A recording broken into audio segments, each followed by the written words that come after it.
Click the links to our channel here over at SubScribestar, where there's a bunch of other videos as well as an article tier. So Ironheart, not that you give a darn, I accept that, but and I don't either. I'm not going to watch a show. But what I do care about is Iron Man, because that comic book's got a special place in my heart. As the Spider-Man and Daredevil. It was such a good comic for the time, and it sucks to see this kind of stuff happen. So are you ready for Black Girl Magic? Frankly, no. I think we're all Black Girl Magicked out, and diversity can F right off, and it can just keep effing. So Iron Man was a Marvel comic that I'm not going to look it up, but I guess it came out probably in the 60s, and it was fantastic. And you see the evolution of the guy's costume and the art style, and even the printing process and the paper that goes into. I got back into comics like 15 years ago. And I think about 2015, I started to go back and read old comics, because by then you could go sail the high seas, and if you had a tablet or something, it was kind of cool. And I went back and read that one. I think Daredevil and Hulk, I went from the beginning. Hulk was cool. It's weird how I like Gray Hulk, Vegas Hulk. It's weird how they could tell a story, and it's like a lot of it was repetition, but they told it in new ways to keep you interested. And as an adult, admittedly, it's a little bit of nostalgia for the time period of when the comics were written in the 60s and 70s, when they were 60s, 70s, and 80s, when I think they were at their best, and also being a kid reading comics when you're, I don't know, under 12 or something. And then they got into present day, and of course they got modern and woke, but the early stuff is still good. Like with comics in general, you can read up until about 1990, and I know the Comicsgate crowd thinks like EVS is into the 90s comic, and Myers and all that with the Liefeld and the pockets and all that. I thought that was like, I don't know, that was just obnoxious for me, a lot of stuff in the 90s. And it's a good blast from the past. From about 90 to 2010, things started to go downhill. And then post that, it was just enough pure cultural Bolshevism that Mr. Myers, Diversity in Comics, was able to make a comic book channel talking about just showing people how stupid these comics were. Who was like two lesbian space goddesses scissor and give birth to American Chavez, a Mexican who speaks with like a Spanglish accent. None of that makes sense. All Myers had to do was show how stupid these comics were, and it was that way. I think I found his channel about 2015. I started watching this, and I go, oh yeah, maybe that was what started. I saw his channel, and then I went back and read the comics myself. I go, oh, he's dialing it back. They're even worse than he's saying, but he didn't really want to get into it so much because he wanted a successful channel. And YouTube probably would not have been cool with being too honest about it. Anyway, so comics got into just blonde people bad. That was kind of the premise of the mask off woke in comics, to the extent where, who was that Game of Thrones actress? I want to say Emilia Clarke or Emily Clark or something. She wore the blonde wig, and then she herself, for some reason, was like super feminist. So she writes this feminist comic that goes for 3 issues.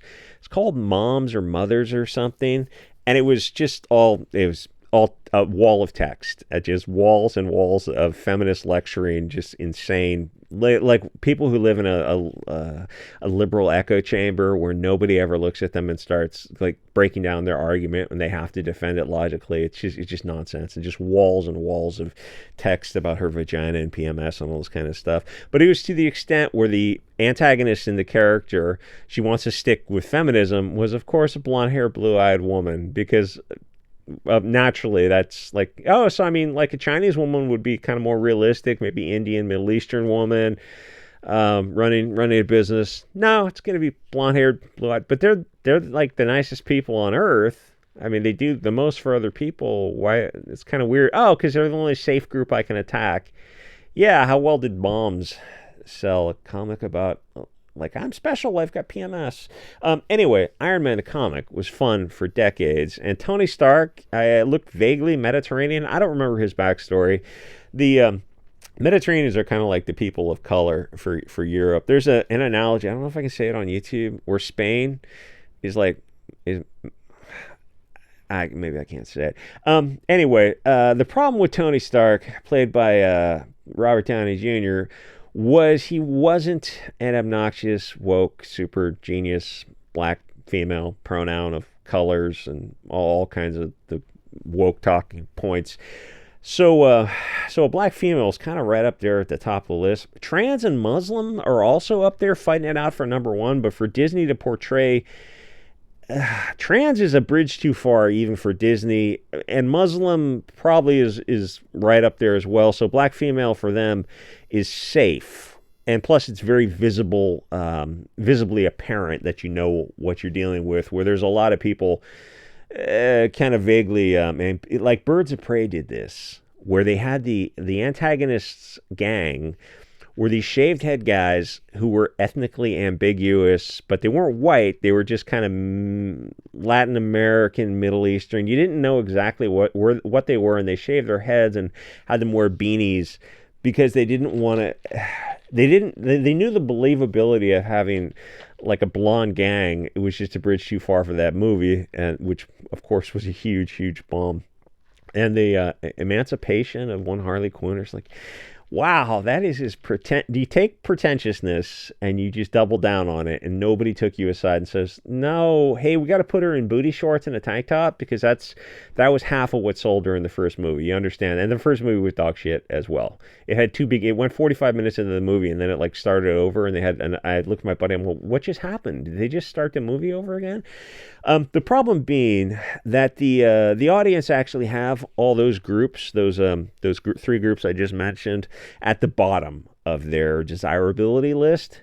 No offense, to the point where if it's kind of something that actually repels the audience. So if you wanted a Springtime for Hitler movie, you just put these non blonde pronoun type of women at the front and center of a movie where, hey, Pakistani super Ms. Marvel character, and I don't forget what the black character was, Monica Rambeau or something, and then Brie Larson, and how well did that movie do? The Marvels, oh, massive bomb, because it wasn't nestled in between the two biggest movies in history, and those are probably going to be the two biggest movies in history, maybe unless our Avatar comes out and really knocks it out of the park. So Disney is not trying to bankrupt Disney on purpose, like a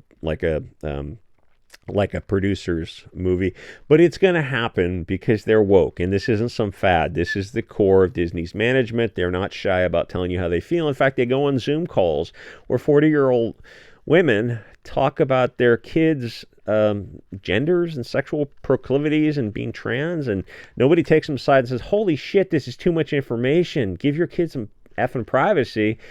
And obviously it's like none of this stuff is real, but okay, you're mentally ill and you've done this Munchkinson by proxy type of thing. Why on earth are you sharing this to millions of people? It's just absolute peak Sodom and Gomorrah.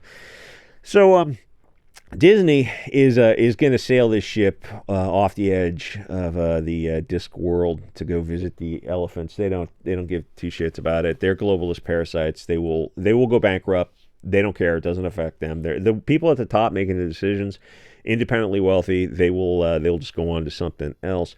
So they had to do something with Iron Man, which, I would just have the character go in blackface. It worked well enough in that movie.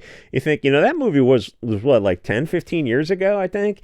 Those days of humor are long gone. Now it's Trump, am I right? And red hats and fascism and Nazis, and it's getting old. Nobody cares about that stuff. Go look at Goldman's Indiana Jones Part 5 movie, which you think, oh, we're gonna take Indiana Jones and we're gonna retell the same story 3 out of 5 times set in a World War II setting. You think, oh, we're gonna like the Japanese this time maybe, or communism would have been more appropriate for the time period. Communism and the movie, the thing was set in the 50s or 60s or something. It's like, okay, communism is the threat. No, we're gonna have time traveling Nazis. Oh, that's insane. And that movie bombed, and you spent like $300 million plus on it. Nobody gives a shit about that stuff anymore. Anyway, if anything, well, anyway, so Marvel Comics comes out. I haven't made videos for a week. I've been camping, and I'm making videos for SubScribestar, and they're way further off the spectrum of allowable YouTube discourse, so I have to watch myself. So Marvel Comics comes out with this Pox Walks girl who I think steals plans and equipment to copy the Iron Man suit that Tony Stark had already invented, and Marvel is using this larceny as proof of her big brain that she's a thief, and if you mention it, well then of course you're highly problematic and you're istophobic, and boo-hoo, I don't care. So there already is an Iron Man. He's been around for like 60 years. It's done. If you want some token affirmative action hire, diversity character that nobody's going to buy, you just want to burn money, at least make her an original storyline, not some bizarre ripoff, but POC. So the problem with woke storytelling in general is it's not organic. It's too far removed from verisimilitude.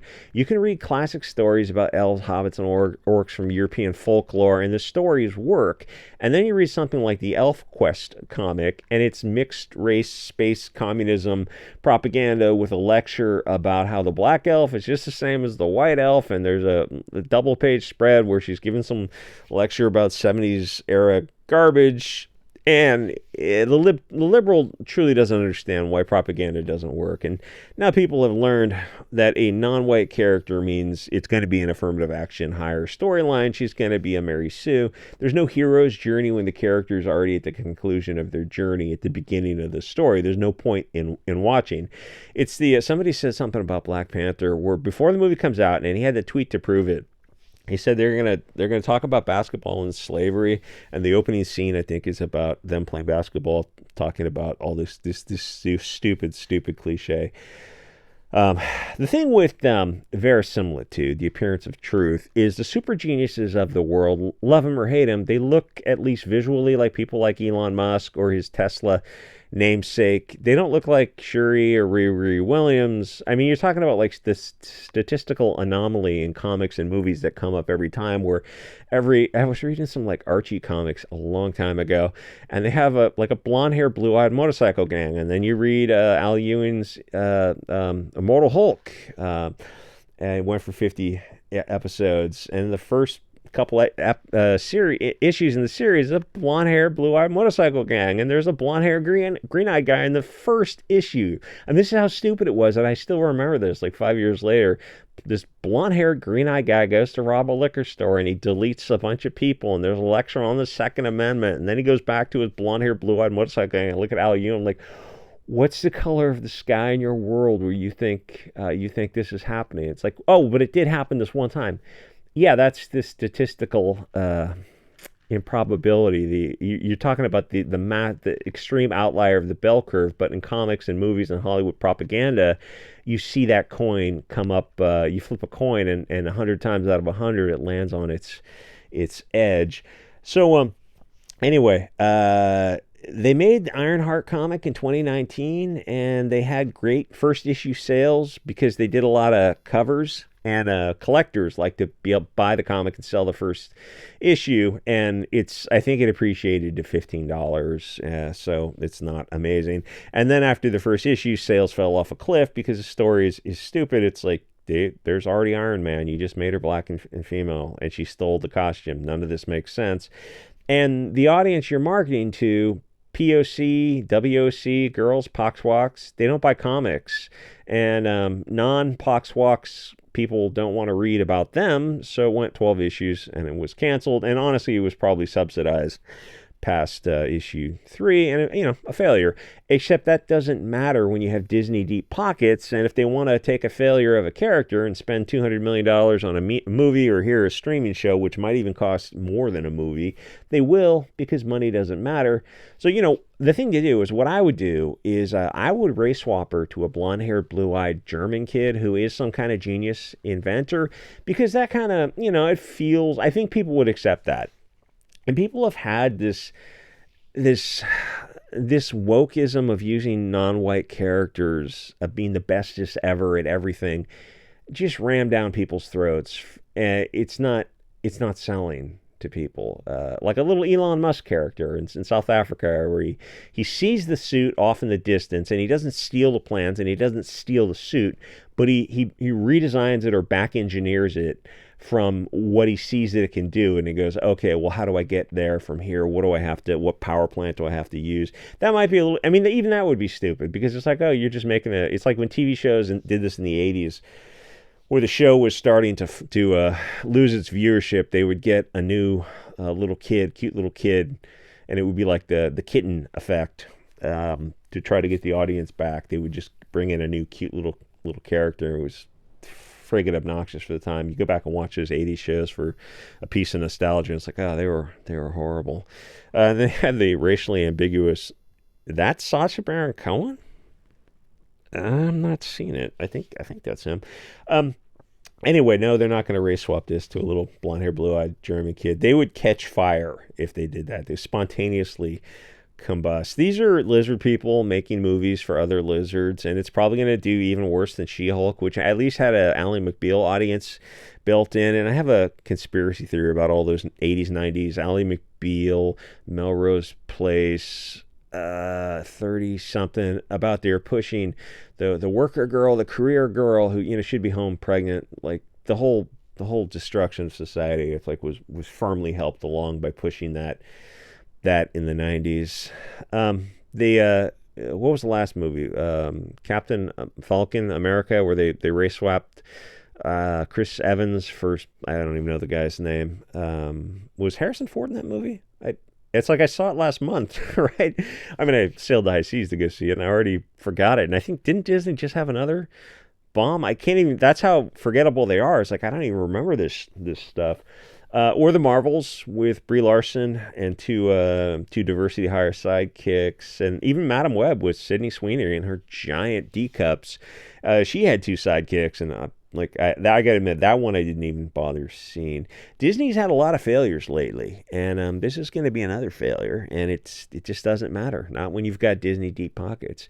Anyway, like, comment, subscribe. See you guys all next episode.